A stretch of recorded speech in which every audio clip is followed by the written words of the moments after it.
Mesdames, Mademoiselles et Messieurs, bienvenue sur le journal de ce jour.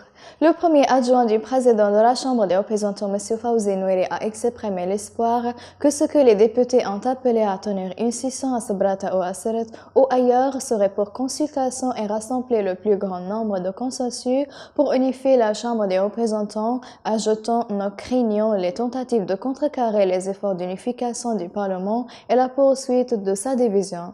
Nouiri a ajouté ce que nous voyons aujourd'hui et simultation n'est pas dans l'intérêt du consensus et de l'unification de la Chambre des représentants. Au contraire, il augmente sa division et sa dispersion et nous appelons le nouveau Premier ministre Abdelhamid Dbeiba à accélérer la sélection des compétentes et à former un gouvernement d'unifié et à bloquer la voie aux tentatives de perpétuation et de polarisation.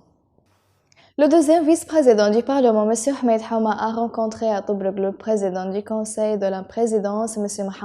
Mohamed Younes Lemnefi, accompagné d'un certain nombre de représentants de la région sud de la Libye. La réunion a discuté des problèmes et des besoins auxquels fait face le Sud et des moyens de les résoudre, et ils ont également discuté de la formation de futurs gouvernements, des tâches qui lui sont assignées et des moyens de son succès.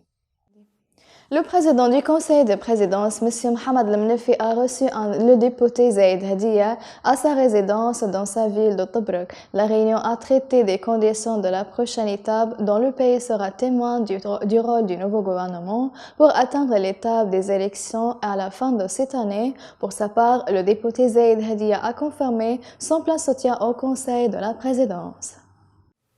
Le Premier ministre Abdelhamid Dbeiba a reçu un appel téléphonique du Premier ministre koweïtien Sabah Al-Khalid dans lequel ce dernier a exprimé le soutien de son pays au nouveau gouvernement d'unité nationale libyen.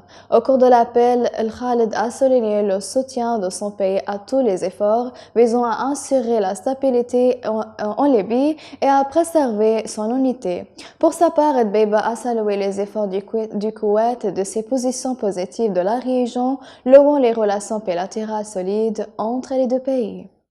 Mesdames et messieurs, la fin des résumés. Merci de m'avoir attiré votre attention et au revoir.